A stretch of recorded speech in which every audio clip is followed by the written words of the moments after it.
Hello friends, welcome to Pebbles.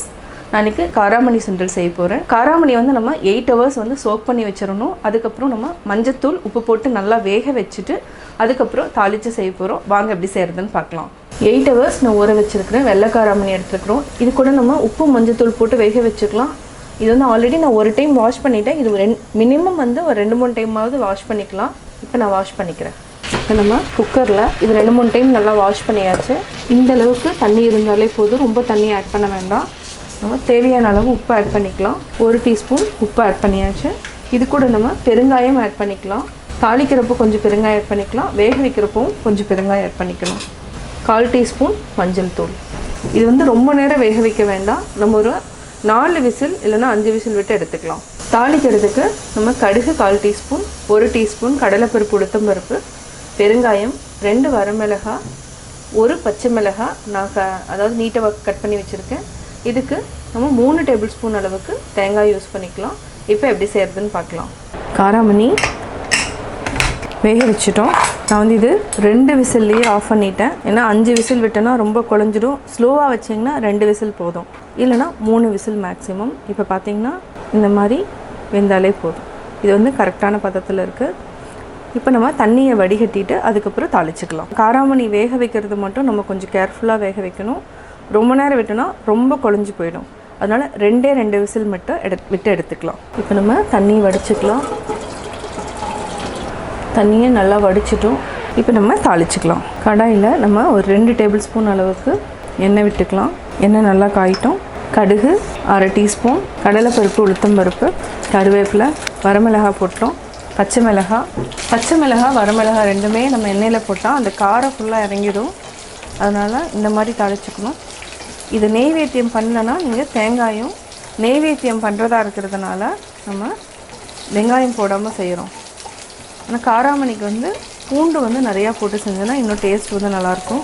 பெருங்காயத்தை add பண்ணிட்டோம். ஒன்று பூண்டு இல்லைனா பெருங்காயம், 2ல் எது வேணாலும் ஆட் பண்ணிக்கலாம். இப்போது தேங்காய், அவ்வளோதான். ரொம்ப ஈஸியாக வேலை முடிஞ்சுது. அதாவது வெங்காயம் இல்லாமல் நம்ம செஞ்சிட்டோம். தேங்காய் வந்து நம்ம ரொம்ப நேரம் வைக்கிறதுனால நம்ம கொஞ்சம் லைட்டாக எண்ணெயில் வதக்கிட்டோன்னா கெடாமல் இருக்கிறதுக்காக நான் எண்ணெயிலே வதக்கிட்டேன். இப்போ நம்ம காராமணியை ஆட் பண்ணிக்கலாம். நல்லா மிக்ஸ் பண்ணி விடுங்க. உப்பு தேவையில்லை. 2 நிமிஷம் மூடி வச்சுக்கலாம். அந்த காரம்லாம் வந்து காராமணியில் வந்து நல்லா இறங்கிடும். இப்போ மூடி வச்சுக்கலாம். இடையில் நம்ம ஒரு டைம் கிளறிக்கலாம், அடி பிடிக்காமல் இருக்கும். இன்னுமே தண்ணி இருக்குது, அதனால் இன்னும் 1 நிமிஷம் வரைக்கும் நல்லா வேகட்டும்.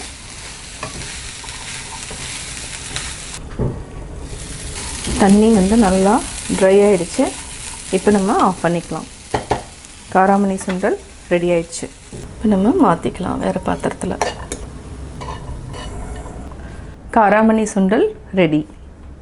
ஹலோ ஃப்ரெண்ட்ஸ், நம்ம இன்றைக்கி செய்ய போகிறது கடலைப்பருப்பு சுண்டல். இது என்ன ஸ்பெஷாலிட்டினா, இதுக்கு நம்ம வேர்க்கடலை வந்து ஒரே ஒரு சுத்தம் அரைச்சிட்டு ஆட் பண்ணி செய்ய போகிறோம். வாங்க எப்படி செய்கிறதுன்னு பார்க்கலாம். தேவையான பொருட்கள்: கடலைப்பருப்பு நான் 200 கிராம் எடுத்து 2 hours சோக் பண்ணி வச்சுருக்கேன். துருவின தேங்காய் ஒரு 1/4 கப் இருந்தால் போதும். 2 டேபிள் ஸ்பூன் அளவுக்கு வேர்க்கடலை பொடி, தாளிக்கிறதுக்கு கடுகு, கடலைப்பருப்பு உளுத்தம்பருப்பு, பெருங்காயம், கருவேப்பிலை, 2 பச்சை மிளகாய், 3 வரமிளகாய். இதை வந்து 1 விசில் விட்டு எடுத்துக்கலாம்.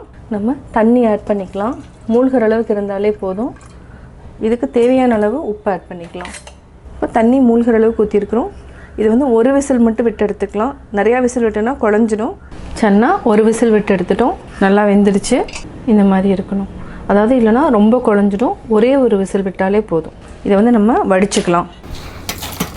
நம்ம தண்ணியை வடிச்சிட்டோம். இது கொஞ்ச நேரம் நல்லா ட்ரை ஆனதுக்கப்புறம் நம்ம தாளிச்சுக்கலாம். தண்ணி வந்து நிறையா இருக்கக்கூடாது, இருந்ததுன்னா கொஞ்சம் குழஞ்சிடும். அதனால் தண்ணி வந்து ஃபுல்லாக வடிச்சிட்டு அதுக்கப்புறம் தாளிச்சுக்கலாம்.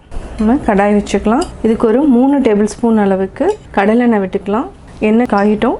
நம்ம நெய்வேத்தியம் பண்ணுறதா இருந்ததுன்னா வெங்காயம் பூண்டு 2யுமே நம்ம தவிர்த்துக்கலாம். இப்போது எண்ணெய் காஞ்சிருச்சு. கடுகு போட்டோம். கடலைப்பருப்பு நல்லா பொன்னிறம் ஆயிடுச்சு. இப்போது பச்சை மிளகாய், வரமிளகாய், கருவேப்பிலை.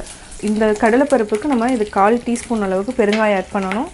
வேர்க்கடலை பொடி, தேங்காய் துருவல். இந்த கடலைப்பருப்பு சுண்டலுக்கு இந்த வேர்க்கடலை பொடி வந்து ரொம்ப டேஸ்ட்டாக இருக்கும். இது கூட நம்ம எள்ளு போட்டு அரைச்சாலும் நல்லா டேஸ்ட்டு வரும். ஆல்ரெடி உப்பு போட்டுக்கிறதுனால நம்ம உப்பு ஆட் பண்ண வேண்டியதில்லை. இப்போ நம்ம ஆல்ரெடி வடித்து வச்சுருக்கிற சன்னாவை ஆட் பண்ணிக்கலாம், அதாவது கடலைப்பருப்பை ஆட் பண்ணிக்கலாம். ஒரு சிலர் வந்து நைவேத்தியம் பண்ணுறப்போ உப்பு போட்டு வேக வைக்கலைன்னா நம்ம வந்து கடலைப்பருப்பு கூட கொஞ்சமாக வெல்லம், தேங்காய், ஏலக்காய் அந்த 3 ஆட் பண்ணி கூட வைக்கலாம். பிரசாதமாக வரவங்களுக்கும் நம்ம தரலாம். சன்னா ரெடி ஆகிடுச்சு. இது ஒரு 2 நிமிஷம் வரைக்கும் நம்ம மூடி வச்சுக்கலாம். அதாவது இருக்கிற அந்த கொஞ்சம் தண்ணி இருந்தாலுமே ட்ரை ஆகிடணும், ரொம்ப கலர வேண்டாம். இப்போ நம்ம மூடி வச்சுக்கலாம். 2 நிமிஷம் ஆயிடுச்சு. பார்த்திங்கன்னா தண்ணி வந்து ஒரு ட்ராப் கூட இருக்காது. அதே மாதிரி நம்ம இது மத்தியானம் செஞ்சால் கூட நைட்டு வரைக்கும் கெட்டு போகாது. தேங்காயும் நம்ம வறுத்துறதுனால தண்ணி இருந்துச்சுன்னா எப்போவுமே வந்து சீக்கிரமாக கெட்டுரும். அதனால் மேக்ஸிமம் நல்லா ட்ரையாக வறுத்துட்டிங்கன்னா எந்த பொருளுமே கெட்டு போகாது. இப்போது ரெடி ஆகிடுச்சு. சன்னா சுண்டல் ஆஃப் பண்ணிக்கலாம்.